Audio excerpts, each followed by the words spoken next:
বিসমিল্লাহির রহমানির রহিম আলহামদুলিল্লাহি রাব্বিল আলামিন ওয়াসসালাতু ওয়াসসালামু আলা সাইয়্যিদিল মুরসালিন নবিয়িনা মুহাম্মদ ওয়া আলা আলিহি ওয়া সাহবিহি আজমাইন আম্মা বাদ ফাউযু বিল্লাহি মিনাশ শাইতানির রাজীম ফালা তাজআলু লিল্লাহি আনদাদান ওয়া আনতুম তা'লামুন ইয়াকুলুল মুআল্লিফু রাহিমাহুল্লাহু তাআলা বাবু মা জা'a ফিল মুসাওwirin عن أبي هريرة رضي الله عنه قال قال رسول الله صلى الله عليه وسلم قال الله تعالى ومن أظلم ممن ذهب يخلق كخلقي فليخلقوا ذرة وليخلقوا حبة وليخلقوا شعيرة أخرجاه ولهما عن عائشة رضي الله عنها أن رسول الله صلى الله عليه وسلم قال أشد الناس عذابا يوم القيامة الذين يضاهون بخلق الله الذين يضاهئون بخلق الله ولهما عن ابن عباس قال سمعت رسول الله صلى الله عليه وسلم يقول كل مصور في النار يجعل له بكل سورة صورها نفس يعذب بها في جهنم ولهما عنه مرفوعة من صور سورة في الدنيا كلف أن ينفخ فيه الروح كلف أن ينفخ فيها الروح وليس بنافخ ولمسلم عن أبي الهياج قال قال لي علي رضي الله عنه ألا أبعثك على ما بعثني عليه رسول الله صلى الله عليه وسلم ألا تدع سورة إلا طمسته ولا قبرا مشرفا إلا سويته মহান আল্লাহ রব্বুল আলামিনের সমস্ত প্রশংসা দরুদ ও সালাম নাযিল হোক প্রিয় নবী মুহাম্মদুর রাসূলুল্লাহ সাল্লাল্লাহু আলাইহি ওয়াসাল্লামের উপর আল্লাহুম্মা সাল্লি আলাইহি আল্লাহুম্মা বারিক আলাইহি। আজকের বিষয়বস্তু হচ্ছে ছবি সম্পর্কে, ছবির হুকুম, ফটো, ছবি অঙ্কন, এসবের হুকুম আহকাম সম্পর্কে অত্যন্ত গুরুত্বপূর্ণ বিষয়। যেহেতু আজকে অধিকাংশ মানুষ এই ক্ষেত্রে অচেতন, আর প্রায় সমস্ত মানুষই অনেক ক্ষেত্রেই এই ছবির জন্য বাধ্য। যে কোনো মানুষ অনেক ক্ষেত্রেই ছবি করতে বা ছবি নিতে, ছবি তুলতে বাধ্য। ছবি শব্দটি আরবি শব্দ। ভুল বললাম না ঠিক বললাম? ছবি শব্দটি বাংলা। আমি ভুল বললাম তাহলে? আবার বলছি ছবি শব্দটি আসলে আরবি শব্দ। এবার ঠিক হয়েছে? ছবি শব্দটি আসলে কিন্তু আরবি শব্দ। শাবিহ, শাবিহ বড় শিন বা ইয়াহা, শাবিহ। শাবিহ মুশাবাহাত থেকে, সাদৃশ্যতা, মুশাবাহাতকে বলা হয় না? তো শাবিহ শব্দ হচ্ছে আরবি শব্দ। অনেক শব্দ একটু সামান্য বিকৃত হয়ে অন্য ভাষায় চলে গেছে, সেই জন্য বোঝা যায় না যে ওইটি আরবি না আরবি নয়। সকে আমাদের দেশে ছ দিয়া লিখে, সানাকে ছানা লিখে। হ্যাঁ, বাংলাদেশে লিখা অভ্যাস আছে না, সানাকে ছানা। হ্যাঁ, ছয়ের পরে যে ছ আছে দন্ত স দিয়ে লিখে না, বা অন্তস্থ, হ্যাঁ ছ দিয়ে লিখে। সালামকে ছালাম, হ্যাঁ সালাম। তো ওই রকমই শাবিহ, যে বড় শিন দিয়ে স দিয়ে আছে, ওইটি হয়ে গেছে বাংলায় গিয়ে ছ। ছয়ের পর যে ছ হয়ে গেছে, ছবি হয়ে গেছে। আর শেষখানে হা আছে, ওটা বাংলাতে হালকা করে দেওয়া হয়েছে, ওটা দিয়ে হয়ে গেছে ছবি, বৈদিকের বি। হ্যাঁ, ছবি আসলে হচ্ছে শাবিহ। বাংলাকে পুর করে পড়া হয়, বাংলাতে তাফখিম খুব বেশি আছে, কেরাত তো বুঝেন অনেকেই, মানে মোটা করে পড়া অভ্যাস বেশি আছে। তো শাবিহকে যদি একটু গোল করা যায়, পুর করা যায়, তাফখিম, তাই কি হবে? ছবি। ছবি হয়ে গেছে, তারপরে হা হজফ হয়ে গেছে ছবি। বুঝতে পারলেন?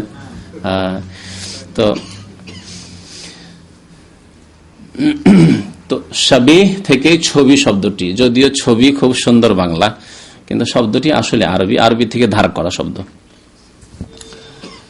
পরবর্তীকালে আরবিতে ছবিকে বা শাবিহকে সূরা বলতে শুরু করা হয়েছে, সূরা। আজকাল মানুষ শাবিহ শব্দ খুব কম বুঝবে। যারা আদব সাহিত্য ভালো আরবি বুঝে তারাই বুঝবে যে শাবিহ মানেও ছবি হয়, ফটো হয়, আর সূরাতুন মানেও কি হয়? ফটো বা ছবি হয়। আজকাল যেটি প্রচলিত আরবি শব্দ সেটি হচ্ছে সূরা। সূরা মানে ফটো, সূরা মানে ছবি। তো লেখক বলছেন বাবু মাজা ফিল মুসাউবিরিন, এই অধ্যায় হচ্ছে ছবি অঙ্কনকারীদের সম্পর্কে। ছবি অঙ্কনকারী যারা চিত্রকর, তাদের হুকুম আহকাম, তাদের বিধান সম্পর্কে, তাদের শাস্তি সম্পর্কে রাসূলুল্লাহ সাল্লাল্লাহু আলাইহি ওয়াসাল্লাম কি বলেছেন। ছবি অঙ্কন শরীয়তে হালাল না হারাম? হারাম। যখন হারাম, তাহলে কোন হারাম বস্তু সম্পর্কে যদি আমাদের কোরআন এবং হাদিসের আলোকে জানা সম্ভব হয় যে কেন হারাম, তো সেটি দূষিত নয় বা দোষণীয় নয়, খারাপ নয়। যদি জানা সম্ভব হয় কোরআন এবং হাদিসের দ্বারা যে কেন হারাম, কারণ কি, হিকমত কি, তাহলে ভালো কথা, তাহলে ঈমান আরো মজবুত হবে যে আমরা এ সম্পর্কে আরো বেশি ইলম হাসিল করতে পারলাম যে এই কারণে হারাম। আর যেখানে গিয়ে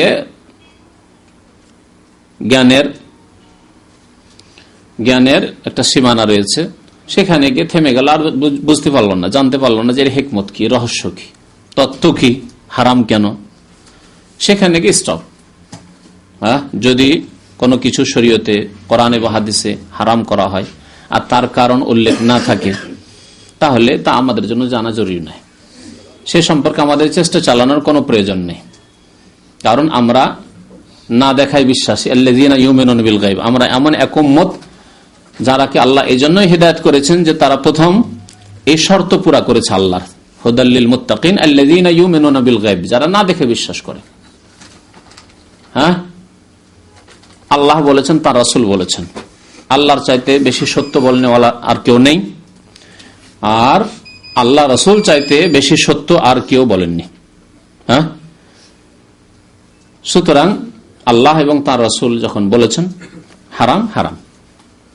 এর কারণ হিকমত আল্লাহু আলম, আল্লাহ বেশি জানেন, এবং রাসূলুল্লাহ সাল্লাল্লাহু আলাইহি ওয়াসাল্লাম যদি আল্লাহ সে সম্পর্কে জ্ঞান দিয়ে থাকেন, তাহলে তিনি জানেন, আল্লাহ এবং তার রাসূল জানেন। আমাদেরকে যতটা জানানো হয়েছে তা আমরা জানবো, আলহামদুলিল্লাহ। আর জানানো হয়নি বা জানার কোনো ব্যবস্থা আমাদের কাছে নেই, কোনো রাস্তা নেই, তাহলে আমরা ঈমান রাখবো যে আল্লাহ এবং রাসূল কোনো কিছু হারাম করেছেন, নিশ্চয় তাতে আমাদের দুনিয়ার ক্ষতি আছে অথবা আখিরাতের ক্ষতি আছে, সেই জন্য হারাম করেছেন। শুকরের গোশত হারাম করেছেন, নিশ্চয় হিকমত আছে তার হারাম হয়। কুকুরের গোশত হারাম করেছেন, নিশ্চয় তাতে হিকমত আছে হারাম হওয়ার। মদ মাদক দ্রব্য হারাম করেছে, নিশ্চয় তাতে হিকমত আছে হারাম হওয়ার। জুয়া হারাম করেছে, নিশ্চয় তার হারাম হয়, হিকমত আছে। জানি তো আলহামদুলিল্লাহ, না জানি তবু আলহামদুলিল্লাহ, যেহেতু আল্লাহ রাসূল জানাননি সেজন্য জানি না, আর নিজের পক্ষ থেকে অতিরিক্ত কিছু বলার প্রয়োজন নেই। তো ছবি এমন একটি বিষয়, যে বিষয়টি হারাম, এর হিকমত সম্পর্কে উলামায়ে কেরামরা হাদিসের আলোকে দুইটি কথা বলেছেন, যে দুইটি কারণে বা দুইটি হিকমতের কারণে, দুইটি রহস্যের কারণে আল্লাহ রাব্বুল আলামিন ছবি অঙ্কন, চিত্রাঙ্কনকে আল্লাহ রাব্বুল আলামিন কি করেছেন? হারাম করেছেন বা নিষিদ্ধ করেছেন। তার মধ্যে একটি হচ্ছে আল্লাহর সাথে, আল্লাহর কাজের সাথে, আল্লাহর সৃষ্টির সাথে সাদৃশ্যতা অবলম্বন করা।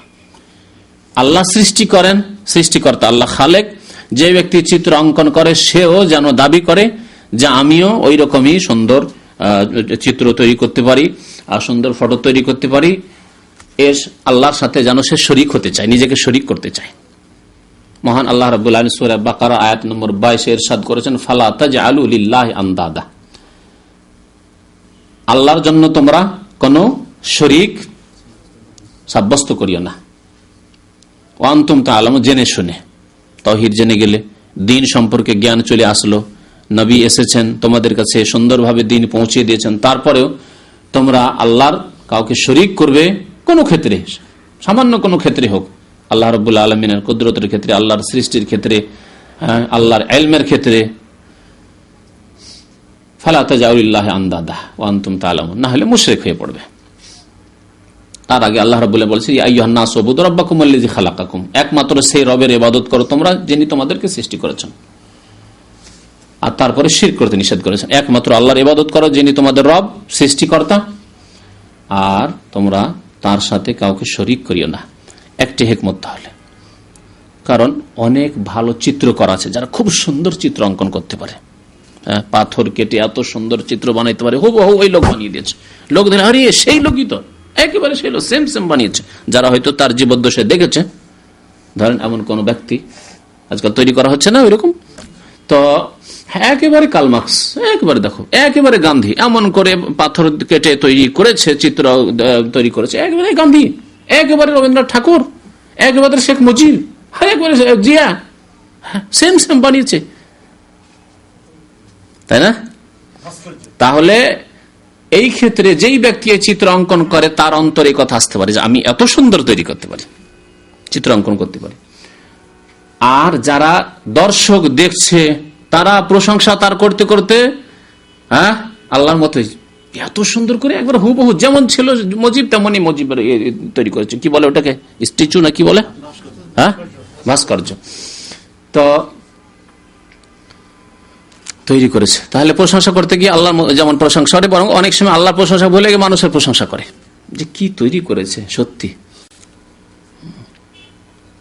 এই জন্য ছবি অঙ্কন করা কি হারাম, যে আল্লাহর সাথে সাদৃশ্যতা, ওয়ালাম ইয়াকুল্লাহু কুফুয়ান আহাদ, আল্লাহর কোনো নেদ নেই, কোনো শরিক নেই, কোনো কুফু নেই, কেউ বরাবর নেই, সমতুল্য নেই, সমকক্ষ নেই, কোনো ক্ষেত্রেই শরিক নেই আল্লাহর। দ্বিতীয় কারণ হচ্ছে যে মানব জাতির ইতিহাসে শিরকের কারণ হচ্ছে দুইটি। শিরকের কারণ হচ্ছে দুইটি। আদম আলাইহিস সালাতু সালাম প্রথম মানুষ, তার যুগে শিরক ছিল না, কিন্তু পরবর্তীকালে প্রথম যখন শিরক শুরু হয় তখন কিসের মাধ্যমে শিরক শুরু হয়েছে? একটি হচ্ছে চিত্র অঙ্কন। যারা ভালো ভালো সালেহীন নূহ আলাইহিস সালামের পূর্ব জামানায় যে ভালো লোকগুলি মারা গিয়েছিল, সৎ মানুষরা, তাদেরকে অত্যন্ত ভালোবাসতো, তাদের ভালোবাসায় তারা একেবারে অশান্তি ভোগ করতো, তা থাকতে পারছে না। শয়তান এসে তাদেরকে বলছিল ওই রকম চিত্র অঙ্কন করো, আর যেখানে করে তার নামাজ টামাজ পড়বে, ইবাদত বন্দী করবে, তোমাদের উপাসনা লয় সামনে রেখে দাও, দিয়ে আল্লাহর ইবাদত বন্দী করো। তাহলে চিত্র অঙ্কন প্রথম হলো, তারপরে কিছুদিন পর ওই লোকগুলি, বুড়া লোকগুলি যখন মারা গেল, যারা চিত্র অঙ্কন করেছিল মহব্বতের জন্য, ভালোবাসার জন্য, সামনে রাখবো তাহলে আমাদের ইবাদত বন্দিগিতে বেশি আগ্রহ জন্মাবে, বেশি মন লাগবে, আর একগ্রচিত্তে আল্লাহর ইবাদত বন্দী করতে পারো। ইবাদত আল্লাহরই করতো, কিন্তু সামনে তারা কি রাখতো? ওই মূর্তিগুলিকে রাখতো, চিত্রগুলিকে রাখতো। তারপরে যখন ওই জেনারেশন মারা গেল, পরে জেনারেশন আসলো, তখন শয়তান দেখলো যে এরা তো আরো অজ্ঞ, জাহেল, তো এদেরকে তো খুব সহজে গুমরাহ করা যায়, মুশরিক বানিয়ে দেওয়া যায়। তখন বলে তোমরা কি করছো? বলছে আল্লাহর ইবাদতবন্দি করছে। এগুলো কি? বলছে এগুলি আমাদের ওলিয়া উলিয়া সৎ লোক সলেহীন এরা ছিল, সামনে রেখেছি যাতে করে আমাদের বাপদাদারা এই কাজই করতো, যে এদের সাথে মহব্বত করি আমরা, সুতরাং এদের ছবিগুলি দেখলে যে এত শত লোক ছিলেন, তো আমরাও সৎ হওয়ার চেষ্টা করবো। সহিহ বুখারীতে এই রিওয়ায়াত আছে না নেই? সহিহ বুখারী শরীফে আব্দুল্লাহ বিন আব্বাস রাদিয়াল্লাহু তাআলা আনহুমা এই রিওয়ায়াত বর্ণনা করেছেন। প্রথম মানব জাতির মধ্যে শিরক এভাবে ঢুকে। তখন ইবলিস শয়তান তো আর ওই ইবলিস শয়তান হয়ে আসেনি, সে বড় হুজুর হয়ে এসছে। একবার বড় হুজুর হয়ে এসছে, বড় পীর মুর্শিদ হয়ে এসছে, ওলি সেজে, আল খাল্লা জুব্বা লাগিয়ে, টুপি টাপি লাগিয়ে, বড় দাড়ি নিয়ে একবার এভাবে এসছে। আসার পরে বলছে যে তোমরা বোকা লোক, তোমাদের বাপদাদারা খুব জ্ঞানী ছিল, আরে তারা এদেরকে ডাকতো, এদেরকে ডাকলে এরা আল্লাহর কাছ থেকে জান্নাত নিয়ে দিবে, এরা হচ্ছে এত নেক লোক যে এদেরকে ডাকলে তোমাদের আর কোনো চিন্তা থাকবে না, বা মাধ্যম ধরো সরাসরি আল্লাহ পর্যন্ত পৌঁছা যায়, ওসিলা ধরতেই তো হবে। কথা বুঝতে পেরেছেন? তাই নাকি? বলছে আমি বলছি বৃদ্ধ মানুষ, মুরব্বী মানুষ, আমার কথা বিশ্বাস করো না? দেখেছি তোমাদের বাপদাদাকে, আমার বয়স হয়ে গেল এত 100-150 ইত্যাদি ইত্যাদি, তখন তো আরো বেশি বয়স হইতো, 500-700-1000 বাস্তব, এত 1000 বছর বয়স আমার, আমি জানি না, তোমরা কি জানো সব পোলাপান যুবক? ঢাকো এদেরকে ডাকো, তাহলে আল্লাহকে পাবে। লাগিয়ে দিল শিরক করতে। তো একটি শিরকের রাস্তা হচ্ছে চিত্র তৈরি করা, ছবি অঙ্কন। দ্বিতীয় শিরকের রাস্তা হচ্ছে কবরকে পাকা করে উঁচা করা, কবরকে পাকা করা আর উঁচা করা। কতটুকু উঁচা করার আদেশ দিয়েছেন নবী করিম সাল্লাল্লাহু আলাইহি ওয়াসাল্লাম? অনুমতি আধা হাত, জি, এর বেশি নয়। আর পাকা করতে নিষেধ করেছেন। নাহা রাসূলুল্লাহ আন ইউজাসসাসাল কবর, নবী করিম সাল্লাল্লাহু আলাইহি ওয়াসাল্লাম কবরকে ইট দিয়ে, সিমেন্ট দিয়ে বাঁধতে, পাকা করতে নিষেধ করেছেন। ইবনা আলাইহি, তার উপর ঘর নির্মাণ করতে, গম্বুজ তৈরি করতে, মিনারাত তৈরি করতে, সব নিষেধ করে। ইবনা আলাইহি, বিনা তার উপর ঘর তৈরি করতে নিষেধ করেছে। নাহা ইউত্তাখাযা ঈদান, সেখানে ওরস মেলা লাগাতে নিষেধ করেছেন। এক শ্রেণী মুসলিমরা করছে না, করছে না, যার কারণে শিরক যেমন হিন্দুদের মধ্যে দেখা যাচ্ছে, মূর্তি পূজকদের মধ্যে নূহ আলাইহিস সালামের যুগের মতো শিরক, ঠিক তেমনি কবর মাজার পূজারীদের মধ্যে শিরক দেখা যাচ্ছে। তো মানব জাতির মধ্যে শিরক ঢুকেছে দুই রাস্তা দিয়ে, এক হচ্ছে কবর পাকা করার রাস্তা দিয়ে আর উঁচা করার রাস্তা দিয়ে, আর আরেক হচ্ছে চিত্র অঙ্ক ছবি মূর্তি তৈরি করার রাস্তা দিয়ে। জরুরি নয় যে প্রথম দিনে যেই দিনে চিত্র অঙ্কন হলো সেই দিনই শিরক শুরু হয়ে যাবে, এটি জরুরি নয়।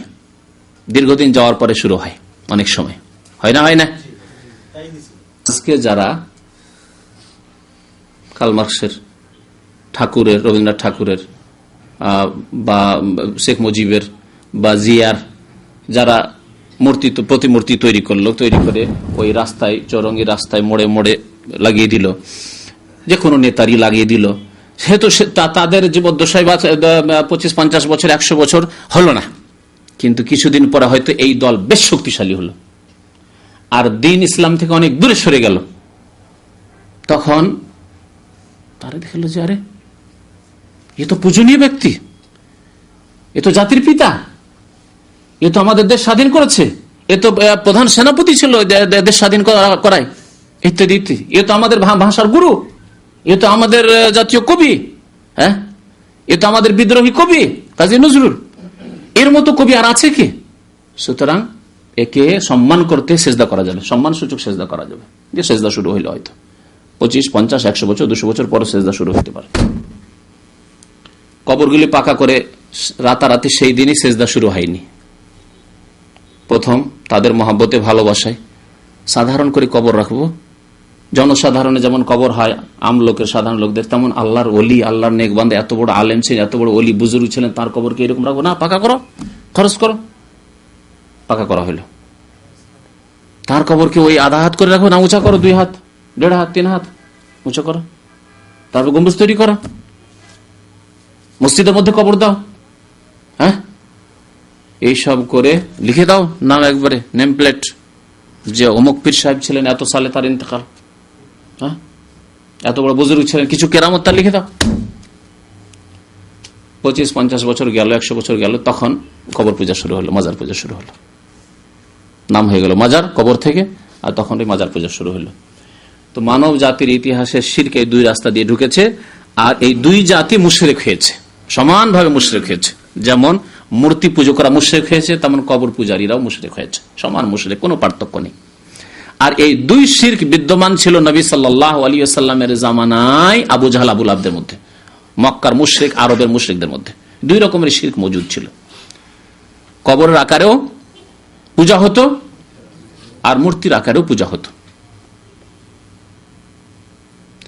তো ছবি অঙ্কন বা ছবি সুরক্ষিত রাখা, খোলা জায়গায় রাখা, ঝুলিয়ে রাখা, এসব বিভিন্ন স্তর আছে, মনে রাখবেন।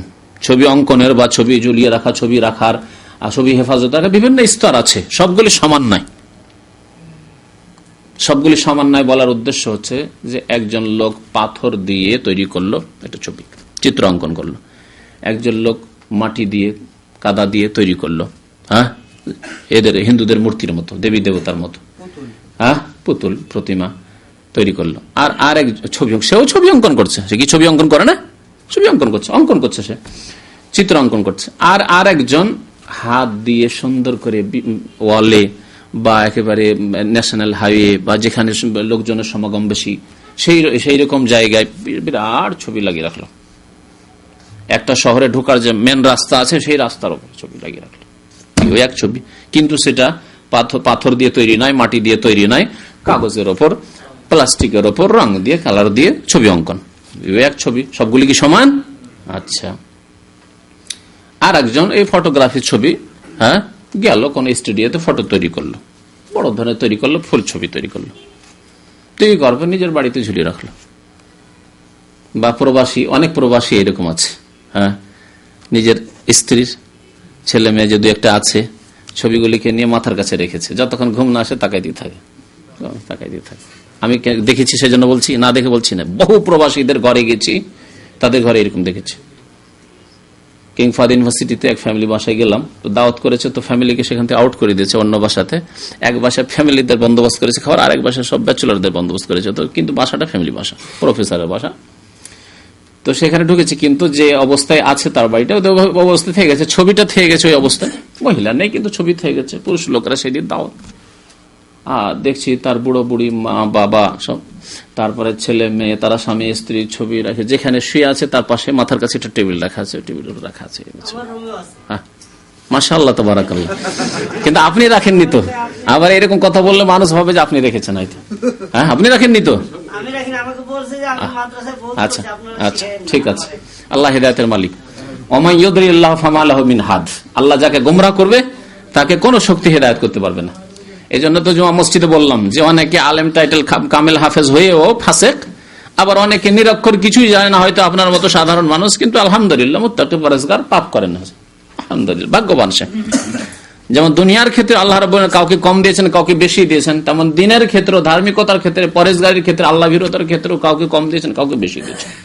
ভালো ভালো আলেম হয়ে তাকওয়া পরেজগারি নেই, ইমানদারি আমানত নেই, খেয়ানত।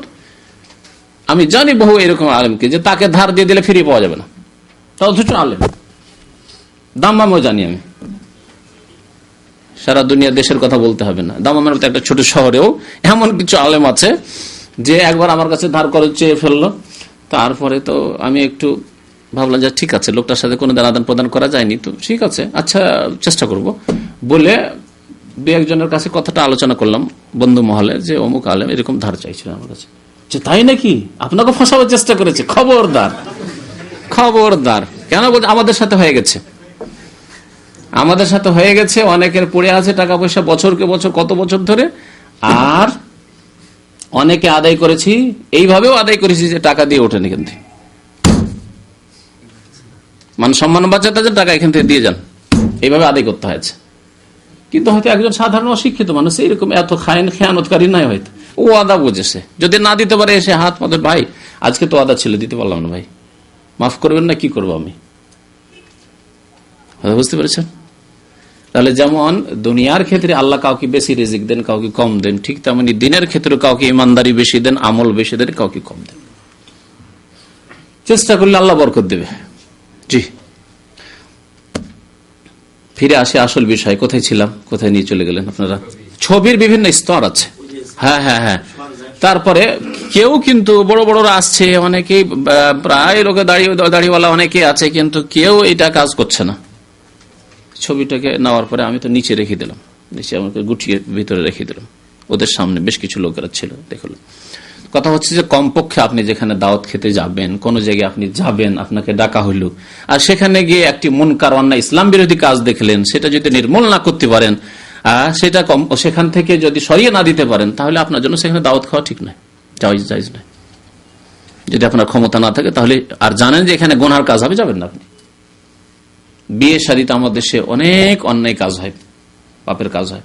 এমন বিয়ে শাদীতে যাবেন না যেখানে আপনার ক্ষমতা নেই, কিছু লা হাওলা ওয়ালা কুওয়া, আপনার কোনো ক্ষমতা নেই, আর আপনি শুধু সেখানে খাবেন না, অথচ একজন আপনি ভালো মানুষ, ধার্মিক মানুষ, আপনাকে অনেকে আপনার দোহাই দিবে যে অমুক আলেম তো ছিলেন, অমুক এত গণ্যমান্য ব্যক্তি, মানে সৌদি আরবে এতদিন ধরে থাকেন, তিনি তো ছিলেন, সেখানে গিয়ে আমরা ভিডিও ক্যামেরা করেছি, এই করেছি, নতুন ইয়েকে বসিয়েছি, কি বলে পাত্রীকে বসিয়েছি, সবকে বসিয়েছি, সবাই দেখেছে, গিফট দিয়েছে, হ্যাঁ দর্শন করেছে, ইত্যাদি ইত্যাদি, দলিল হয়ে যাবে না, জায়েজ নয়। অন্যায় কাজ হতে থাকবে আর আপনি সেখানে বসে থাকবেন, হয় অন্যায়কে সেখান থেকে মুছে ফেলেন, আর না হলে সেখান থেকে সরে যান, বলেন আমি থাকলাম না তোমাদের এই অন্যায়, আমি তোমাদের গুনায় শরীক হব না, তোমাদের সাথে আমি হালাক হব না। হ্যাঁ, তোমরা এমন জাহাজে চেপেছে যে জাহাজ ছিদ্র, সুতরাং তোমরা ডুবে ধ্বংস হবে, আল্লাহর আযাবে ধ্বংস হবে, আমি সেই ছিদ্র জাহাজে থাকবো নাকি, আমি জাহাজ থেকে সরলাম।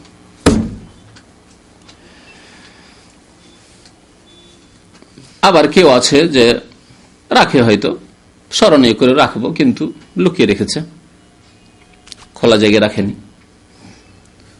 আর কাগজে মানে ছবি ইয়ের আর কি ছবি। আবার কেউ রেখেছে যে জরুরি, যেগুলি বাধ্য, হাফ ছবি, যেগুলি দরকার, একামার জন্য প্রয়োজন পড়ছে, পাসপোর্টের জন্য প্রয়োজন পড়ছে, যখন তখন আমার ছুটি লাগালে প্রয়োজন হবে, এই বিভিন্ন ক্ষেত্রে আমার প্রয়োজন হবে, একসাথে 2-4-8টি উঠিয়ে নিয়েছি, রেখেছি।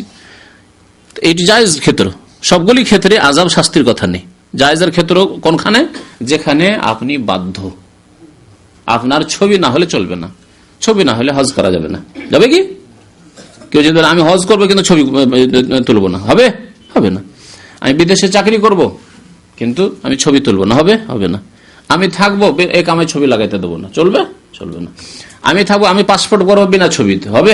হবে না। তাহলে এই ক্ষেত্রে আপনার কোনো গুনাহ নেই, ইনশাআল্লাহ জায়েজ। আর সবচেয়ে বড় শাস্তি যে সব ছবিতে বলা হয়েছে সেগুলি কোন ধরনের ছবি? কারণ একটি হাদিস আছে, আসাদুন নাসি আযাবান ইয়াউমাল কিয়ামাহ, সবচেয়ে বড় শাস্তি, কঠোর শাস্তি হবে কিয়ামতের দিনে কাদের? আল্লাযীনা ইউযাহিউনা বিখালকিল্লাহ, আল্লাহর সৃষ্টির সাথে যারা সাদৃশ্যতা অবলম্বন করে, আল্লাহর সৃষ্টির মতো যারা সৃষ্টি করার জন্য প্রয়াস চালায়, অর্থাৎ আল্লাহর সৃষ্টির মতো তারা চিত্র অঙ্কন করে। তারা কারা? তারা দুই রকম, এটাও শুনে রাখেন, তারপরে হাদিসগুলি তরজমা করবো, তাহলে বুঝতে পারবে। তারা হচ্ছে দুই রকম। এক হচ্ছে যারা মূর্তি তৈরি করে এই উদ্দেশ্যে যে এই মূর্তিগুলির, প্রতিমাগুলির পূজা হবে। মূর্তি প্রতিমা তৈরি করে কি উদ্দেশ্যে? পূজা হবে। যেমন হিন্দুদের মূর্তি তৈরি করে, মূর্তির ব্যবসা যাদের। অথবা মুসলিম জাতির কিছু গুমরাহ মুশরিক দলগুলির মধ্যে আছে যারা বড় করে সুন্দর করে ছবি অঙ্কন করে দোকানে দোকানে রাখে, আর সেই ছবির, সেই ওলির, সেই পীরের পূজা হয়। অফিসে রাখে, দোকানপাটে রাখে, বিভিন্ন জায়গায় ঘরে রাখে, আর সকাল বিকাল সেই ওলির, সেই পীরের, সেই মুরব্বীর, সেই ইমাম, সেই নেতার পূজা হয়। যেমন একটি দলের কথা বলছে, আমি নিজের চোখে দেখেছি বড় বড় শহরগুলিতে। সেই দলটি হচ্ছে বোহরা, শিয়া রাফেজিদের মধ্যে, শিয়াদের মধ্যে মুশরিক দলের শীর্ষস্থানীয় একটি দল হচ্ছে বোহরা। বোহরা, আগাখানি, এগুলি হচ্ছে একেবারে ডাহা কুফরিতে ডুবে থাকা দল। তো এই বোহরা, তাদের প্রত্যেক যুগে একজন ইমাম থাকবে। আর বর্তমান ইরানি শিয়া যারা, রাফেজি শিয়া, ইসনা আশারিয়া, 12 ইমামওয়ালা যারা শিয়া, তাদের কাছে শুধু 12 ইমাম মাসুম, 12টি ইমাম তাদের মাসুম। এক গুমরাহি, কুফরি। রাসূলুল্লাহ সাল্লাল্লাহু আলাইহি ওয়াসাল্লাম ছাড়া তারপর আর কেউ মাসুম না। আছে কি কেউ? রাসূলুল্লাহ সাল্লাল্লাহু আলাইহি ওয়াসাল্লামের পরে, তার আগে আম্বিয়া কেরামরা মাসুম ছিলেন, কিন্তু তারপরে তার কোনো নবী আসেনি। সুতরাং কোন সাহাবী ও সাহাবী হিসাবে একজন কে ধরলে মাসুম না, হতে পারে তার দ্বারা ভুল ত্রুটি। সাহাবীর জামাত দলটি, পুরো দলটি, যেহেতু উম্মতে মুসলিমা, উম্মতে মুসলিমা সবাই ভুল করতে পারে না, এজন্য বলা হয়েছে পুরো উম্মত হিসাবে সাহাবায়ে কেরামরা মাসুম। পার্থক্যটা বুঝে নেন ভালো করে। এখানে গিয়ে অনেকেই গুমরাহ হয়েছে। এক ব্যক্তির ভুল হতে পারে, একজন সাহাবী, কিন্তু সমস্ত সাহাবীর ভুল হয়ে যাবার, সবাই ভুল সিদ্ধান্ত নিয়ে নেবেন, এটা হইতে পারে না। এখান থেকে বোঝা গেল যে প্রথম খলিফার যে শপথ নেওয়া হয়েছে এবং খলিফা তাকে নিযুক্ত করা হয়েছে, খলিফাতুল মুসলিম আবু বকর, সমস্ত উম্মত মিলে করেছেন না, সুতরাং তিনি খলিফা বারহাক। সমস্ত উম্মত গুমরাহ হইতে পারে না। পক্ষান্তরে রাফেজি, ইসলামের দুশমন যারা, শত্রু শিয়া, তারা বলছে যে না, প্রথম খলিফা বাতিল। তাহলে তাদের ধারণায় তাহলে সাহাবায়ে কেরামরা মাসুম না, পুরো দলটি উম্মত ভুল পথে চলে গেছে, গুমরাহ হয়ে গেছে। নবী সাল্লাল্লাহু আলাইহি ওয়াসাল্লাম, ইন্না উম্মতি লা তাজতামি আলা দালালা, আমার উম্মত হিসাবে সবাই একমত হয়ে যাবে না গুমরাহির উপর। সারা বিশ্বের মুসলিম একেবারে গুমরাহিতে, কবর পূজা, মাজার পূজা ডুবে যাবে। সারা বিশ্বের মুসলিম একেবারে ভুল সিদ্ধান্ত নিয়ে নেবে, না, হতে পারে না। অল্প হলেও তাইফাতুম মিন উম্মতি, নবী সাল্লাল্লাহু আলাইহি ওয়াসাল্লাম বলেছেন, আমার উম্মতের একটি দলও সত্যের ওপর, হকের ওপর জয়ী থাকবে। জাহিরিনা আলাল হক, আছে না, সহিহ বুখারী মুসলিম শরীফের হাদিস। তাহলে সাহাবায়ে কেরাম, তারপরে দ্বিতীয় খলিফা ওমর রাদিয়াল্লাহু তাআলা, তৃতীয় খলিফা এমনকি উসমান রাদিয়াল্লাহু তাআলা আনহু, সবার সাথে বায়াত হলো উম্মতে মুসলিমা। সেই যুগের সাহাবায়ে কেরাম এবং সাহাবায়ে কেরামদের আওলাদ যারা তাবেঈন, তারা তো সবাই এক বাক্যে মেনে নিয়েছেন, তাদের খেলাফত মেনে নেননি।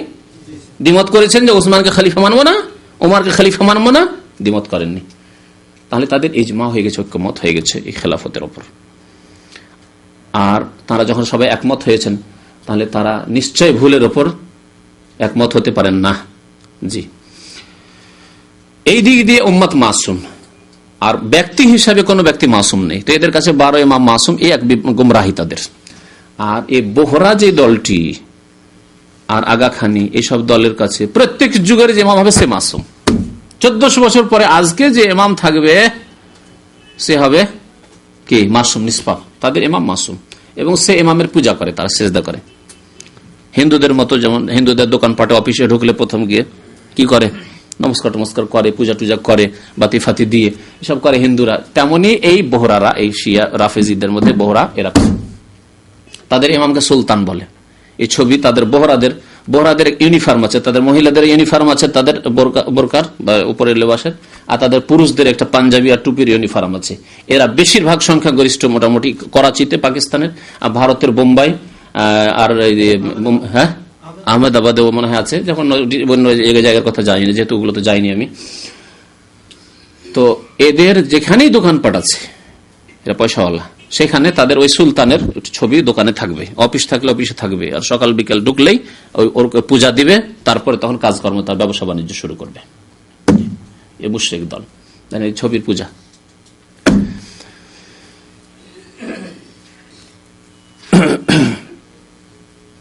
তো কি বলছিলাম, যে যদি কি হয়, এমন চিত্র যার পূজা হয়, তাহলে মূর্তির আকারে থাকলেই যে পূজা হবে তা নয়। দেখেন বোহরারা ছবির আকারে রেখেছে, কাগজে রেখেছে, ওয়ালে রেখেছে, কিন্তু পূজা হচ্ছে।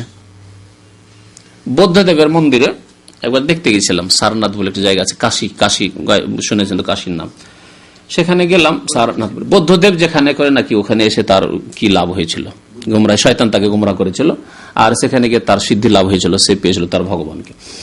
তো সেখানে গিয়ে শয়তান তাকে স্বীকার করে। শয়তান কিন্তু খেলা করে মানুষকে নিয়ে, যখন বিভ্রান্তির শিকার হয় তখন শয়তান খেলা করে। আমাদের দেশের পীর মুর্শিদ যাদেরকে বলা হয়, তারা অনেক সময় যে কেরামতি ঝাড়েন না, শয়তান তাদেরকে এনে খেলা করে। শিরক করছে অথচ তার কেরামতি, মুশরিকের কেরামতি হবে নাকি? তাতে জাদুকর কেরামতি হবে, ঠিক না? তো জাদুকর অলৌকিকতা দেখা, আর শিরক কুফরি কবর মাজার পূজা করে অলৌকিকতা যদি দেখায়, তাহলে জানতে পারলে শয়তান তাকে নিয়ে খেলা করছে। শয়তান কিছু এমন কিছু দেখিয়ে দিচ্ছে যে সে আত্মহংকারে ফুটে পড়ছে, যে আরে আমার মতো আছে অলি কামেল, দেখো আমার হাতে অনেক কিছু দেখাইতে পারছি আমি। আর শয়তান ওকে নিয়ে খেলা করছে যে তোকে তো মুশরিক বানিয়ে দিয়েছি, চিরকাল তো তোকে জাহান্নামে নিয়েই থাকবে একসাথে। তো ওয়ালে, হ্যাঁ বলছিলাম যে ওই সারনাথে বৌদ্ধদেব মন্দিরে গিয়ে দেখলাম ওয়ালে ছবিতে ভর্তি আছে, ওয়ালে ছবি অঙ্কন করা, মূর্তির মতো নয়, ছবি অঙ্কন। মূর্তি তো আছেই, এমনি দেখা আছে ঘরের মধ্যে, সেই মন্দিরের মধ্যে, কিন্তু গোটা ওয়ালটাতে বৌদ্ধদেবের ছবি, আর তার সহচর যারা আছে সাথী ভক্ত, তাদের বেশ ছবি আছে, সেগুলির পূজা হচ্ছে। তাহলে ওয়ালে ছবি, তারও পূজা হচ্ছে। তো এইরকম চিত্র যদি অঙ্কন করে, ওয়ালেই চিত্র অঙ্কন হচ্ছে, কিন্তু সেই ছবির পূজা হবে বা পূজা হওয়ার আশঙ্কা আছে, তাহলে আসাদুন নাস আযাবান, সবচেয়ে কঠোর শাস্তি ওই লোকের যে ব্যক্তি এই চিত্র অঙ্কনগুলি করেছে। নবী মুহাম্মদ রাসূলুল্লাহ সাল্লাল্লাহু আলাইহি ওয়াসাল্লাম 1400 বছর আগে যখন মক্কা বিজয় হলো, তখন কাবার ভিতরে ঢুকলেন, কাবার ভিতরে ঢুকলেন, 2 রাকাত নামাজ পড়েছিলেন কাবার ভিতরে ঢুকে। কাবার ভিতরে ঢুকেই দেখলেন যে কাবার ভিতর দেয়ালে ইব্রাহিম আলাইহিস সালাম আর ইসমাইল আলাইহিস সালাম দুইজনের ছবি অঙ্কন করা আছে বলে, বুঝলেন? নবী সাল্লাল্লাহু আলাইহি ওয়াসাল্লাম বললেন, আল্লাহর কসম করে বলছি, আল্লাহর কসম করে বলছি, ইব্রাহিম আলাইহিস সালাতু সালাম আর ইসমাইল আলাইহিস সালাম এইরকম মুশরিক ছিলেন, মা কানা মিনাল মুশরিকিন, তারা মুশরিক ছিলেন না। এবং তাদের হাতে তীর ধনুক দিয়ে দিয়েছে।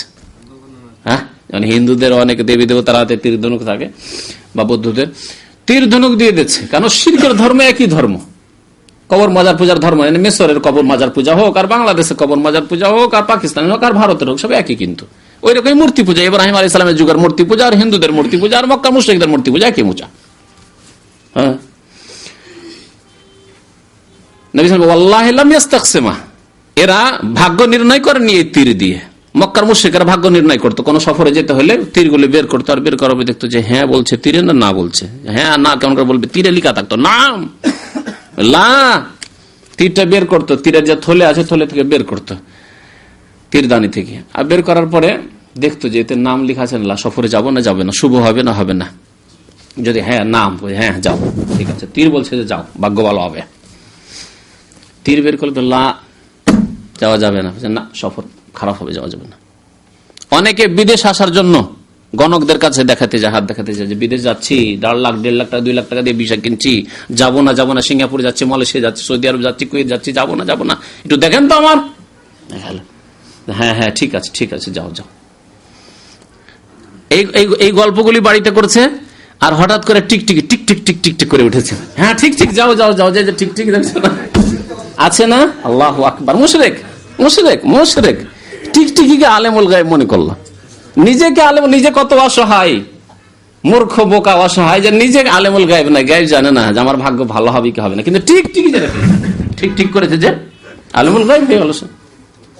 সুবহানাল্লাহ। আল্লাহ ছাড়া অন্যের যে পূজা করে কিভাবে গোমরাহ দেখলেন, টিকটিকি মাবুদ বানিয়ে ফেলল। আল্লাহু আকবার। তো নবী সাল্লাল্লাহু আলাইহি ওয়াসাল্লাম বললেন যে ইব্রাহিম এবং ইসমাইল আলাইহিসসালাম কোনদিন তারা ভাগ্য নির্ণয় এভাবে তীর দিয়ে করেনি, তীর নিয়ে তীরবাজি করেননি তারা। তারপরে সেগুলিকে সবগুলিকে নিশ্চিহ্ন করার হুকুম দিলেন, আদেশ দিলেন নবী সাল্লাল্লাহু আলাইহি ওয়াসাল্লাম। সে শিরকগুলিকে নির্মূল করা হলো। তো বলছিলাম একটি অবস্থা, তাই না? দ্বিতীয় অবস্থা কোন অবস্থায় কঠোর শাস্তি হবে? চিত্র অঙ্কন করলে, যে চিত্র অঙ্কন করছে আর চিত্র অঙ্কন যারা করে তাদের মধ্যে যদি খুব ভালো পারদর্শী হয় এই সাবজেক্টে, তাহলে অহংকার চলে আসতে পারে যে আমি এমন চিত্র অঙ্কন করি যে আমার মতো সুন্দর চিত্র অঙ্কন কে করতে পারে। এমন কি আল্লাহ বলেন মানুষকে যে তৈরি করেছেন, এই যে মানুষ এই তো কুৎসিত, এর গাল বসে আছে, কি আছে, এর চাইতে আমি সুন্দর করে তৈরি করতে পারি, বা এইরকমই আমি পারি, যেমন মানুষ জন্মিচ্ছে ওই রকমই, শুধু আমি আত্মাটা দিতে পারি না, বাকি সব করতে পারি। আসতে পারে না মনে অহংকার আসতে পারে। যদি এইরকম ধারণা আসে যে আমি যে চিত্র অঙ্কন করছি তা আহসানু মিন খালকিল্লাহ, আল্লাহর সৃষ্টির চাইতে বেশি সুন্দর, অথবা আল্লাহর সৃষ্টির মতোই, শুধু পারি না আমি আত্মা দিতে, ওইখানে কি হার মানতে বাধ্য যেহেতু অসহায়, আর বাকি বলছে আমি পারি, অথচ পারে না। আল্লাযী খালাকা ফাসাওয়া, আরে তুমি তো দেখে তৈরি করছো, আর আল্লাহ রাব্বুল বাদিউস সামাওয়াত, তিনি তো কোন রকমের তার কাছে নমুনা ছিল না যে এইরকম মানুষের মতো আর কোন সৃষ্টি ছিল, তাকে দেখে আল্লাহ মানুষ আদম বানিয়েছেন, এরকম করেছেন কি? কামা বাদানা আউয়াল খালক, আল্লাহ রাব্বুল প্রথম আরম্ভ করেছেন সৃষ্টি তৈরি করা, তার আগে কোন সৃষ্টি ছিল না, কোন নমুনা ছিল না যা অনুকরণ করে তিনি সৃষ্টি করেছেন। কিন্তু এইরকম ধারণা আসতে পারে, যদি এইরকম কোন ধারণা আসে, চিত্র অঙ্কনই করলো পূজার জন্য না, কেউ পূজা করবে না তার চিত্রের, কিন্তু চিত্র অঙ্কন করে বড় বড় আর্টিস্ট যারা হয় তাদের মধ্যে এইরকম অহংকার ঢুকে যায় যে আমি যেমন আমাকে বলবে যে এইরকম তৈরি করে দেবো, নাক, নকশা, হাত, পা, চোখ, যা যেভাবে বলবে সেভাবে তৈরি করে দিতে পারবো।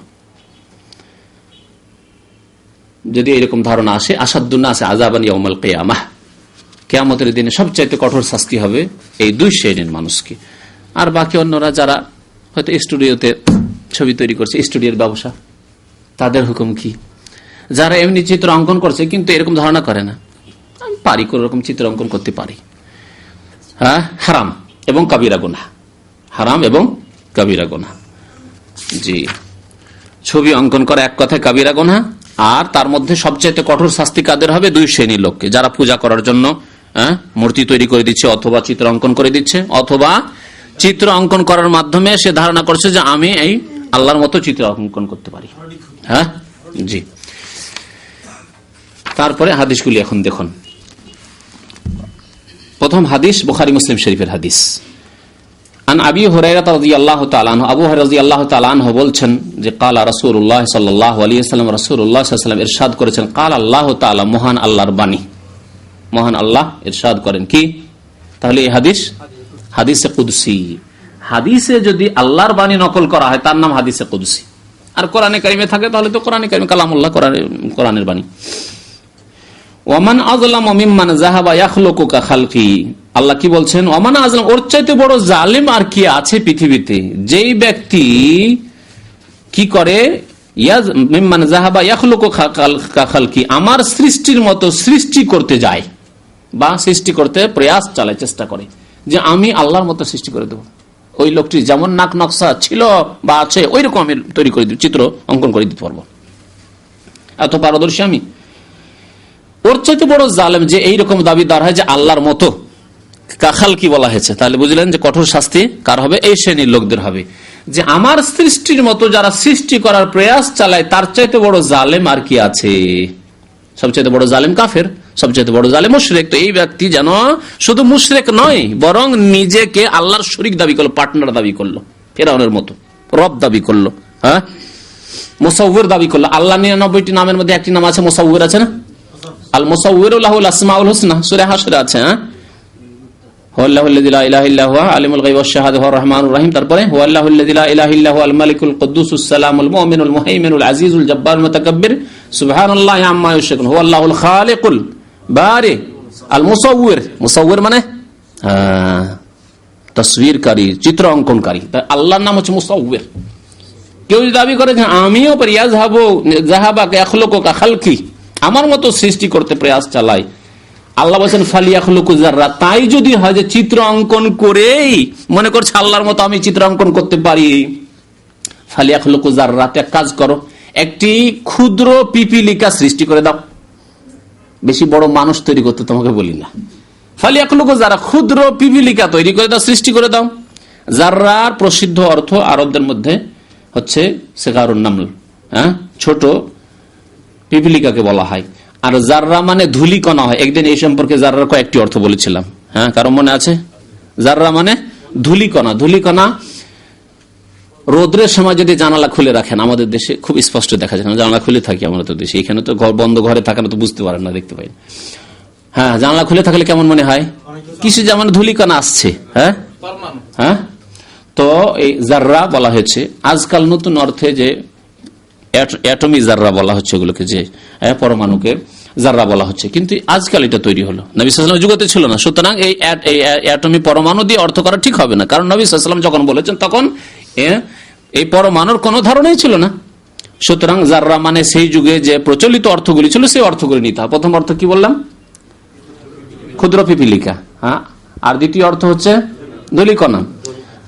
আর জাররা মানে এক ধরনের হয় খাদ্যদ্রব্য। জাররা চীনা এক ধরনের ছোট ছোট দানা হতো, আমরা দেখেছি ছোট কালে, যেগুলো গরিব মানুষরাও খেত, অথবা ওই পশুর খাদ্য হিসাবে ঘাস হিসাবে তৈরি হয়, চীনা বলে সেগুলোকে, ছোট ছোট দানা।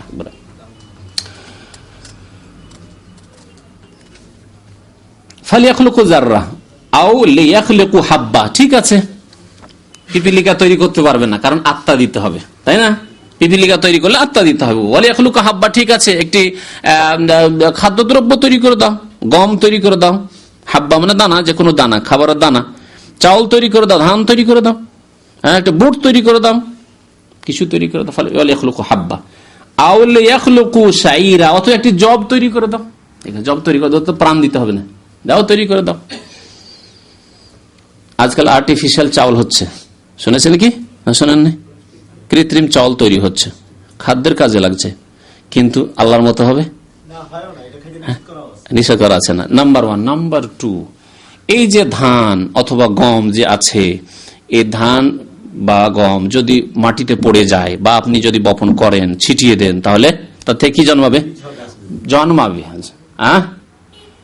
কিন্তু এই কৃত্রিম চাউল দিয়ে বা কৃত্রিম কোনো কিছু খাদ্যদ্রব্য যদি তৈরি করা হয়, গম তৈরি আর কিছু তৈরি করা হয়, তা দিয়ে কোনোদিনই ফসল জন্মাবে না, হবে না।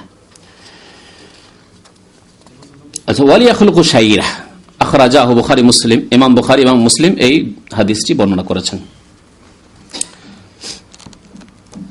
ওয়ালাহুমা আন আয়েশা রাদিয়াল্লাহু আনহা, আরো বুখারী মুসলিমে রয়েছে আয়েশা রাদিয়াল্লাহু তাআলা আনহা থেকে, আন্না রাসূলুল্লাহ সাল্লাল্লাহু আলাইহি ওয়াসাল্লাম রাসূলুল্লাহ বলেছেন, আশাদ্দুন নাসি আযাবান, সবচাইতে কঠোর শাস্তি হবে। আশাদ্দুন নাস, সমস্ত মানুষের মধ্যে সবচাইতে কঠোর শাস্তি হবে কাকে? কিয়ামতের দিন, ইয়াউমাল কিয়ামা, আল্লাযিনা ইউযাহিউনা বিখালকিল্লাহ, যারা আল্লাহর সৃষ্টির সাথে সাদৃশ্যতা করে, আল্লাহর সৃষ্টির মতো সৃষ্টি করার চেষ্টা করে।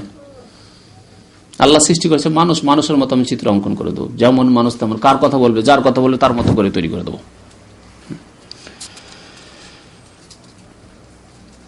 তাহলে এই দুইটি হাদিস দ্বারা বোঝা গেল যে যে ব্যক্তি কি চাইবে, আল্লাহর সাথে নিজেকে তুলনা করতে চাইবে, সে ফেরাউন। আর সেই ব্যক্তি সবচেয়ে বড় শাস্তি ভোগ করবে কাল কিয়ামতে, যে নিজেকে আল্লাহর সমকক্ষ সমতুল্য বা কাছাকাছি মনে করবে। ওয়ালাহুমা আন ইবনে আব্বাসিন, আরো বুখারী মুসলিমে রয়েছে ইবনে আব্বাস রাদিয়াল্লাহু তাআলা আনহুমা থেকে, কাল সামিআতু রাসূলুল্লাহ সাল্লাল্লাহু আলাইহি ওয়াসাল্লাম, রাসূলুল্লাহ সাল্লাল্লাহু আলাইহি ওয়াসাল্লাম থেকে শুনেছি, ইয়াকুলু, তিনি ইরশাদ করেছেন, কুল্লু মুসাউবিরিন ফিন্নার, প্রত্যেক চিত্র অঙ্কনকারী কোথায়? ফিন্নার, জাহান্নামে যাবে। হাদিসটি কোথায়? বুখারী এবং মুসলিমে।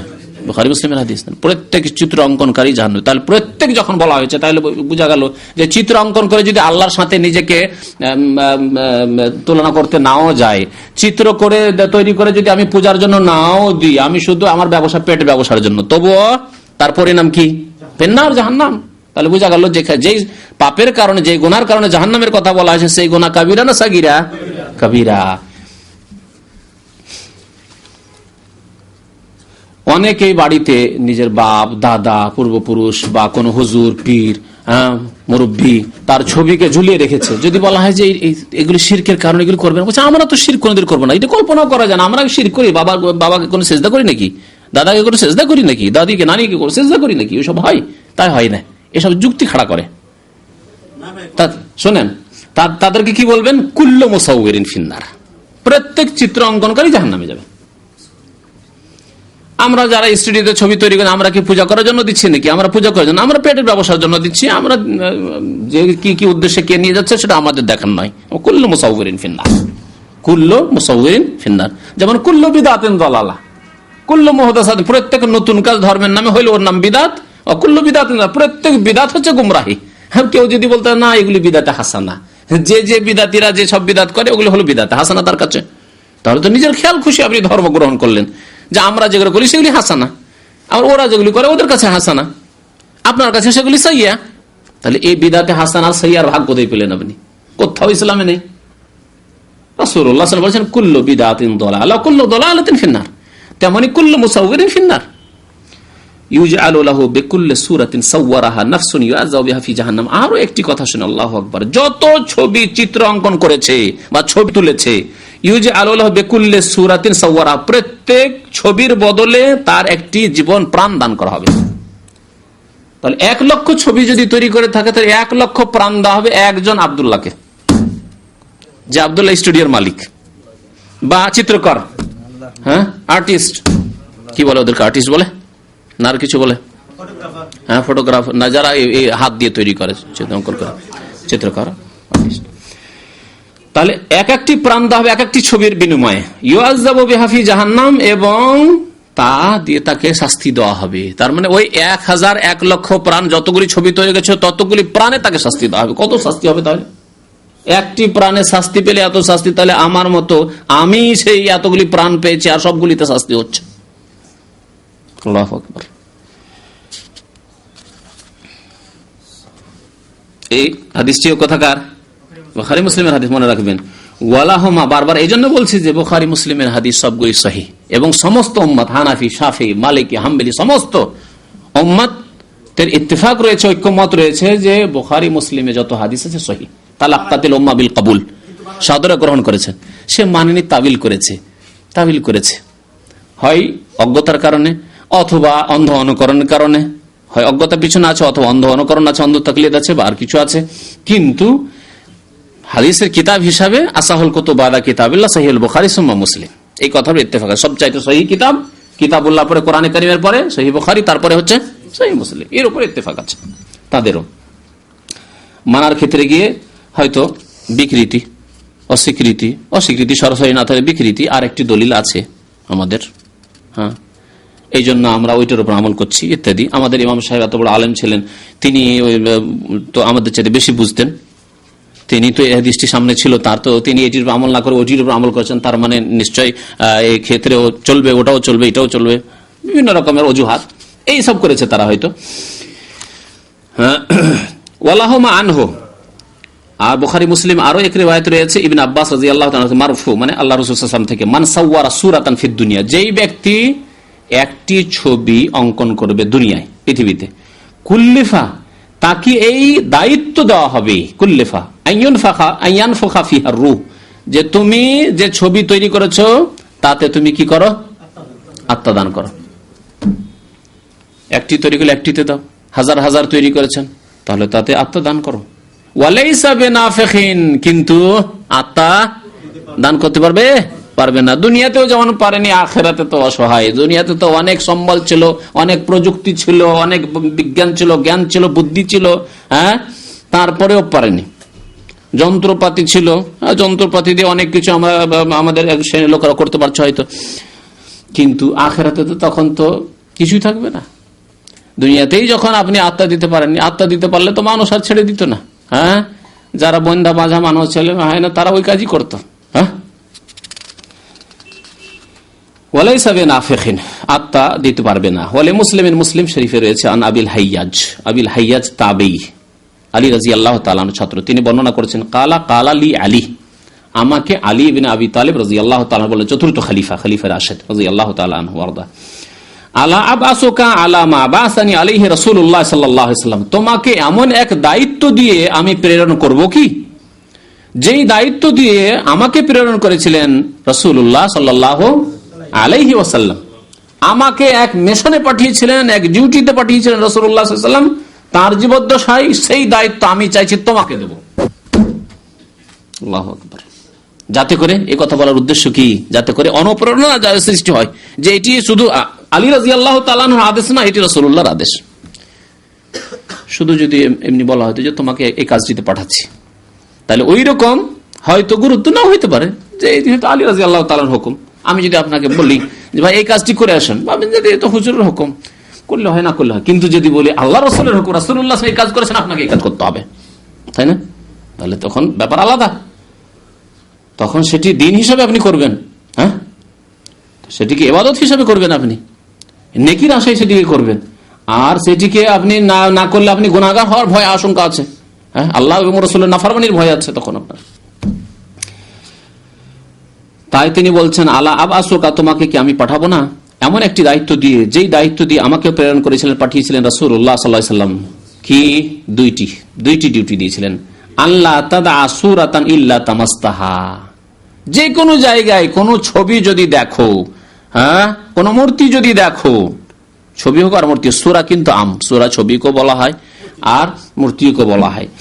যে কোনো অবস্থায় পাথর দিয়ে হোক, মাটি দিয়ে তৈরি হোক, আর কিছু দিয়ে কাঠ লকড়ি দিয়ে তৈরি হোক, আর আপনার কাগজে তৈরি হোক, ওয়ালে তৈরি হোক, ব্যানারে তৈরি হোক, আল্লাহ তাদা সূরাতান ইল্লা তামাসতাহা, যে কোনো ছবি দেখবে সেই ছবিকে কি করবে, তুমি নিশ্চিহ্ন করে দেবে, উঠিয়ে দেবে। তামাস্তা না, নিশ্চিহ্ন করে দিবে। তামাসা মানে চিহ্ন শেষ করে দেওয়া, তার চিহ্নই না রাখা, নিশ্চিহ্ন করে দিবে একবার। তাহলে যদি পাথরের তৈরি থাকে, ভেঙে চূর্ণ বিচূর্ণ করে দেবে। হ্যাঁ, ওয়ালা কবরান মুশরিফান, আর দ্বিতীয় দায়িত্ব, আর কোন উঁচা কবর যদি দেখো, কবরান মুশরিফান, উঁচা কবর, যতটুকু নবী সাল্লাল্লাহু আলাইহি ওয়াসাল্লাম পারমিশন দেন তার বেশি উঁচা, আধা হাতের বেশি, 1 হাত, 1.5 হাত, 2 হাত উঁচা, পাকা কবর, সাজসজ্জিত করা আছে, লক্ষ লক্ষ লোক ফিতনায় পড়ছে, হাজার হাজার লোক আসার পরে সিজদা করছে, চাদর চড়াচ্ছে, ফুল দিচ্ছে।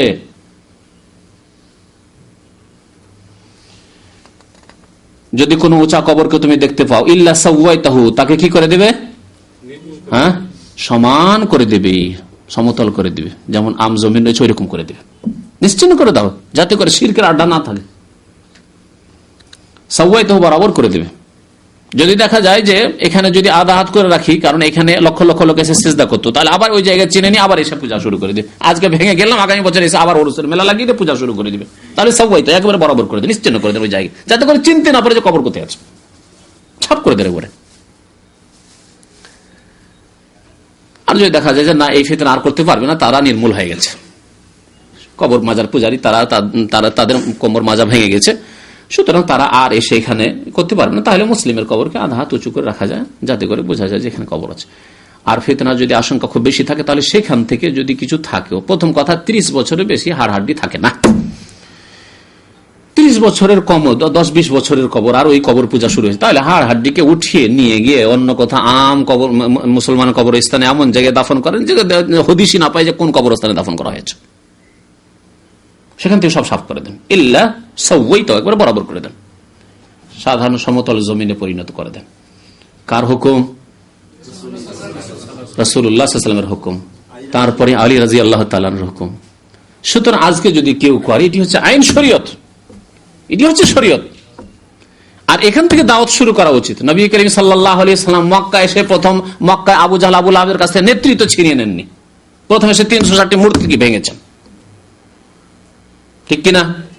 কারণ এক শ্রেণীর ইসলামিক দলগুলি এখানে বিভ্রান্তির শিকার হয়েছে। তারা বলে যে লাঠি হাতে থাকলে মহিষ আমরা দখল করে নেব। কথা বুঝতে পারলেন? এটা একটি প্রবাদের অর্থই করলাম। লাঠি যদি থাকে তাহলে মহিষের মালিক কে হবে? যার কাছে লাঠি আছে সে মহিষকে হাঁকিয়ে নিয়ে যাবে। আর একজনের কাছে লাঠি নেই, তাহলে মহিষ যাবে সহজে? তো ওরা বলছে যে আমাদের কাছে যদি প্রশাসন আমরা পেয়ে যাই, পার্লামেন্ট দখল করে নিতে পারি, আমরা যদি পার্লামেন্টে এমপি যদি আমাদের সংখ্যাগরিষ্ঠ হয়ে যায়, তাহলে খালাস, আমরা দেশ দখল করে নিলাম। দেশ দখল করলে আমরা সব ঠিক করে নেবো। তাহলে জেনাকারীকে ডান্ডা দিয়ে ঠিক করে নেবো, আর কবর পূজারীকে ডান্ডা দিয়ে ঠিক করে নেবো। মিথ্যা কথা। কবর পূজারীকে তারা ঠিক করতেই চায় না, ঠিক করতেই চায় না তারা। তাদের এই সৎ উদ্দেশ্য নেই যে শিরকে তারা নির্মূল করবে। আল্লাহ তাদের এই উদ্দেশ্য নেই, শিরকের বিরুদ্ধে কোনো সময় বলে না।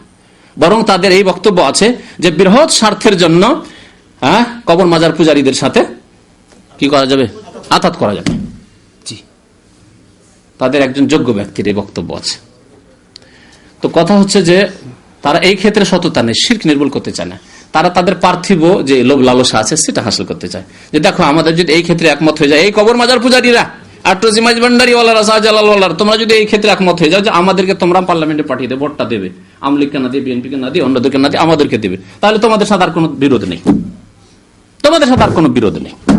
বাস, এটি হচ্ছে হাকিকত, যা বোঝার চেষ্টা করতে হবে আপনাকে। বুঝতে না পারলে বোঝার চেষ্টা করেন। নবী করিম সাল্লাল্লাহু আলাইহি ওয়াসাল্লাম মক্কায় ঢুকে প্রথম ওই 360টি মূর্তি ছিল কাবার চারিদিকে, সেগুলিকে জাআল হাক্কু ওয়া যাহাকাল বাতিল ইন্নাল বাতিলা কানা যাহুকা এই বলে প্রথম নিশ্চিহ্ন করেছেন। তারপরে সেগুলি যে ঝরে ঝরে ধ্বংস হয়ে পড়েছে, সেগুলিকে সবকে উঠিয়ে সাহাবায়ে কেরাম হুকুম দিয়ে সব ফেলো, পরিষ্কার করো, এই কাবাকে, বাইতুল্লাহকে পরিষ্কার করো শিরকের আড্ডা থেকে। তারপরে তখন চিন্তা করেছেন যে হ্যাঁ, মক্কার ইমারত কাকে দেওয়া হবে? আমি তো মদিনায় ফিরে চলে যাব, তাহলে মক্কার আমির দায়িত্বশীল কাকে দেওয়া হবে? কাবা শরীফের চাবি কাকে দেওয়া হবে? এগুলো পরে করেছেন। বুঝতে পারছেন? বোঝার চেষ্টা করবেন। আর শুধু লাঠি হাতে থাকলেই আর পার্লামেন্টে ঢুকে থাকলেই আমরা সব ঠিক করে দেবো, কোনোদিন ঠিক করা যাবে না, কোনোদিন ঠিক করা যাবে না। আর শুরু করতে হবে শিরক থেকে, শুরু করতে হবে। হাজার হাজার লক্ষ লক্ষ মাজার কবর থেকে যাবে, গায়রুল্লাহর সেজদা হবে। আর বলবেন যে আমরা বেশ্যাখানা দূর করতে চাই, আমরা মদের দোকান দূর করতে চাই, লাইসেন্স ক্যান্সেল করতে চাই। কিছুদিন পরে বলবেন না না না, আমাদের ওগুলো উদ্দেশ্য নয়। বলেছো একজন যে আমরা ওই ইসলামের খেদমতের জন্য আসেনি, বলেছে না? আমাদের অনেক ভাইয়ের এই জন্য সাক্ষী আছে। হ্যাঁ, কি বলছেন? আমরা একটি বড় দলকে বড় ঠেকাইতে এসেছি, যাদের নিয়ে বেশি আশঙ্কা আছে, তাদেরকে ঠেকাইতে এসেছি। তাহলে দেখেন, ধীরে ধীরে কথা যারা শরীয়তের উপর না থাকে, কোরআন এবং হাদিসের এই যে সিরাতে মুস্তাকিম তার উপর না থাকে, তাদের কথা কিন্তু সময় সময় চেঞ্জ হতে থাকে। আর কোরআন এবং হাদিসের উপর যখন অটল থাকবেন, কথা একরকম।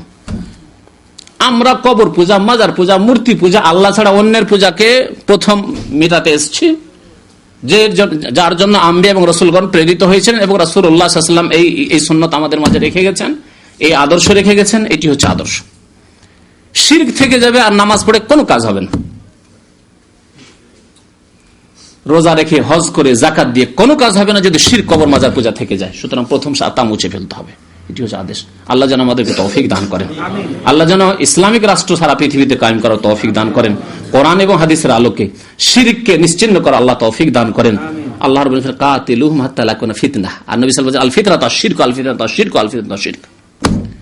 অতক্ষণ পর্যন্ত তোমরা সংগ্রাম করো যতক্ষণ পর্যন্ত ফিতনা থাকবে পৃথিবীতে। আর ফিতনা তাফসীর স্বয়ং নবী সাল্লাল্লাহু আলাইহি ওয়াসাল্লাম করেছেন, ফিতনা হচ্ছে শিরক, শিরক, শিরক। এই হচ্ছে ফিতনা। সবচেয়ে বড় ফিতনা হচ্ছে ইমানের ফিতনা। শিরক থাকলে আর ইমান থাকছে না। শিরক থাকলে নামাজ পড়ে লাভ নেই, রোজা রেখে লাভ নেই, হজ করে লাভ নেই, উমরা করে লাভ নেই, যাকাত দিয়ে লাভ নেই, কোনো কাজে লাভ নেই শিরক থাকলে। আর শিরক যদি না থাকে আর নামাজ পড়ে আর কেউ কাবিরা গুনাহ করে, আল্লাহ গফুর রহিম মাফ করে দিতে পারে কোনোদিন। কিন্তু শিরকের অবস্থায় মরে গেলে কোনো ক্ষেত্রেই মাফ হবে না। ইন্নাল্লাহা লা ইয়াগফিরু আন ইউশরাকা বিহি।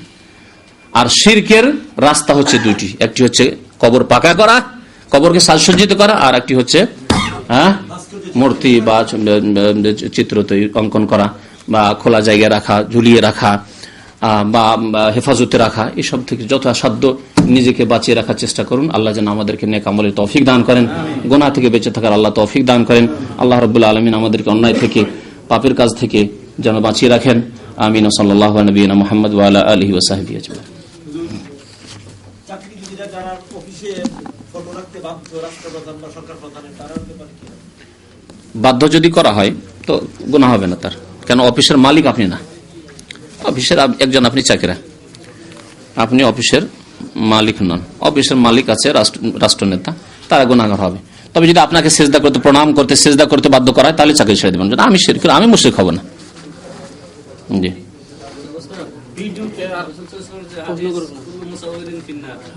সমস্ত চিত্র করে জাহান্নামে যাবে। তাহলে কোন ভাই যদি এই উদ্দেশ্যে শুধু চিত্র মানে ছবি তুলে, যারা আঁকা মাত্র তার দরকারি যেগুলো ছবি তুলে শুধু, তাদের অবস্থা বলেছি তার বললাম না, যেগুলো জায়েজ, যে ক্ষেত্রে আপনি বাধ্য না করলে হবে না, বলেছি না, ওই ক্ষেত্রে মজবুর, বাধ্য। এটা হচ্ছে এজতেরারি অবস্থা। এজতেরারি অবস্থায় আল্লাহ রাব্বুল আলামিন কোরআনে কারীমে শরীরের গোশত, মুর্দা, মৃত জানোয়ার এসব খাওয়া জায়েজ করেছেন। হ্যাঁ, যদি তোমরা মজবুর হয়ে যাও, পিপাসা লেগেছে, পিপাসায় মরে যাচ্ছেন, মদ ছাড়ার কিছু নেই, হারাম বস্তু ছাড়ার কিছু নেই, এইরকম ক্ষেত্রে যেমন জায়েজ করা হয়েছে, তেমনি আপনার জন্য ছবি জায়েজ, যতটা প্রয়োজন ততটা জায়েজ। আপনার হাফ ছবি দিয়ে হচ্ছে, ফুল ছবির কি দরকার? ঠিক আছে, আপনার ফুল ছবি তো কোনো জায়গায় চাকরির জন্য চাই না, তাহলে ফুল ছবির দরকার নেই। তার যতটা দরকার ততটাতে সীমিত রাখতে হবে নিজের প্রয়োজনকে। এইরকমই যে কোনো হারাম কাজ, ইন্স্যুরেন্স জুয়া হারাম, ইন্স্যুরেন্স করতে বাধ্য করা হয়। তুমি গাড়ি চালাবে, ড্রাইভিং করবে, তোমাকে ইন্স্যুরেন্স লাজেম, না হলে তোমাকে লাইসেন্স দেওয়া হবে না, তোমাকে গাড়ি চালাতে দেওয়া হবে না, নানা সমস্যার সম্মুখীন হইতে হবে, তাহলে জায়েজ আপনার জন্য। কিন্তু যখন দেখেন যে আর আমি গাড়ি চালাই না, সারা জীবনে ইন্স্যুরেন্স কেন করবেন? তবে লাইফ ইন্স্যুরেন্স কেন করবেন আপনি? আপনার লাইফটা আল্লাহর উপর ছেড়ে দেন তাওয়াক্কুল করে, যে আল্লাহ আমার যে অবস্থায় হায়াত মত আছে সেটি আল্লাহর উপর তাওয়াক্কুল, বাস। এই লাইফের ইন্স্যুরেন্স দাতা, জামানত দাতা একমাত্র আল্লাহ রাব্বুল আলামিন। সুতরাং ইন্স্যুরেন্স জায়েজ নয়। কিন্তু যেমন বললাম যে বাধ্য করলে, যারা বাধ্য করবে তারা জবাবদাহি করবে আল্লাহর কাছে, কি জবাব দেবে না দেবে, কিন্তু আমরা বাধ্য সেজন্য করছি। হ্যাঁ হ্যাঁ, এই ছবির কথা আরো একটি কথা, যেটা গুরুত্বপূর্ণ কথা থেকে গেছে, যে ছবি থেকে উদ্দেশ্য, যেহেতু শাস্তি কাল কিয়ামতে দেওয়া হবে কিসের, যে তুমি আত্মা দাও, তাতে আত্মা সঞ্চারিত করো। তাহলে বোঝা গেল যে এমন জীবের ছবি অঙ্কন করা হারাম না, এমন কিছুর ছবি অঙ্কন করা হারাম যাতে কি রয়েছে, জীব, আত্মা আছে। তা মানুষের হতে পারে অথবা কোন মখলুক, অন্য সৃষ্টি, জানোয়ার, গরু, ছাগল ইত্যাদি ইত্যাদি, যার প্রাণ আছে। এখন সায়েন্সে তো গাছেরও প্রাণ আছে, কিন্তু সেই গাছের প্রাণে আত্মা নেই, রুহ দিতে হয় না, আত্মা লাগে না, ঠিক না? তাতে পানি, সেচ পানি পেলেই হয়, সে রস পেলেই বেড়ে যায়, বৃদ্ধি পায়, বড় হয়। সুতরাং গাছের ছবি করলে অসুবিধা নেই, বাড়ির ছবি করলে অসুবিধা নেই, খুব সুন্দর করে চিত্র অঙ্কন করুক গাছের, কোনো অসুবিধা নেই। হ্যাঁ, কোনো অসুবিধা নেই, কোনো অসুবিধা নেই। শুধু প্রাণী, হাইওয়ানাতের চিত্র, মানুষ হোক অথবা অন্য কোনো হাইওয়ানাত হোক, হ্যাঁ, জীবজন্তু হোক, তার চিত্র করা হারাম। জীবজন্তু ভিডিও করা, দেখা, এতে ফায়দা আছে, যে দেখা যায় যে ফায়দা আছে। যেমন দ্বীনি আলোচনা রেকর্ড করা, দ্বীনি আলোচনা রেকর্ড করা, ওলামারা বলেছেন যে এটা প্রথম কথা, এটা হচ্ছে আকস। যেমন আপনি আয়নার সামনে দাঁড়ালে আপনার প্রতিছবি আয়নাতে আসছে, কিন্তু এটা স্থায়ী নয়, সাব্যস্ত হয়ে নাই। আয়নার সামনে যতক্ষণ দাঁড়িয়ে আছেন, সরে গেলে নাই আর। সুতরাং আয়নার সামনে যেমন দাঁড়ানো জায়েজ, তেমন এইরকম ভিডিও ক্যামেরা করা জায়েজ, কিন্তু তাতে দেখতে হবে যে ফায়দা আছে কিনা, উপকারী কিনা। যদি উপকারী হয় তাহলে ঠিক আছে, করো।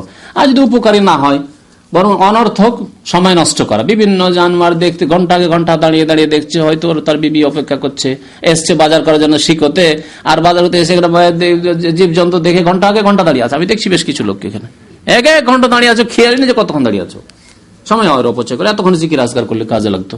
আর এমন দেখাই মেতে গেছে যে সুবহানাল্লাহ একবারও বের হয়নি, আলহামদুলিল্লাহ একবারও হয়নি, জিকির আজকার কিছু হয়নি। হ্যাঁ, বিশেষ বিশেষ ক্ষেত্রে যদি এরকম হয় ভালো কথা, ইন্নামাল আমালু বিন্নিয়াত, কিন্তু ঘন্টায় ঘন্টা দেখতে হবে। হ্যাঁ, ঠিক আছে, নাজায়েজ নয়, নাজায়েজ নয়। এই ক্ষেত্রে যদি ফায়দা কিছু হয় তাহলে।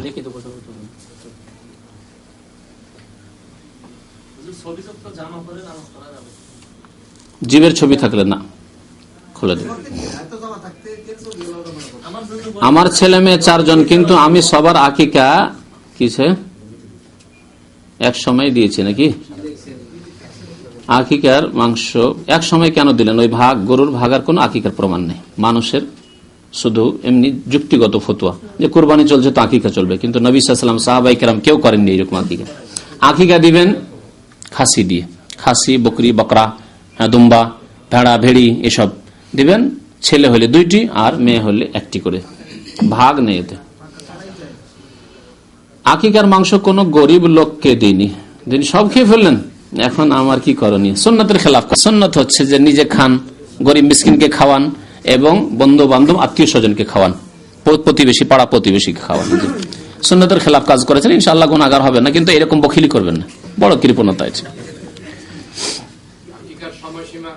হ্যাঁ, আকিকার সময়সীমা সুন্নত তরিকা হচ্ছে 7ম দিন, 14 দিন, 21 দিন, এরপরে কোনো প্রমাণ নেই। সুতরাং জানার পরে ভুল করবেন না, জানার পরে ইচ্ছা করে যে আমি যাব তখন করবো, এরকম কাজ করবেন না, করিয়ে দেন।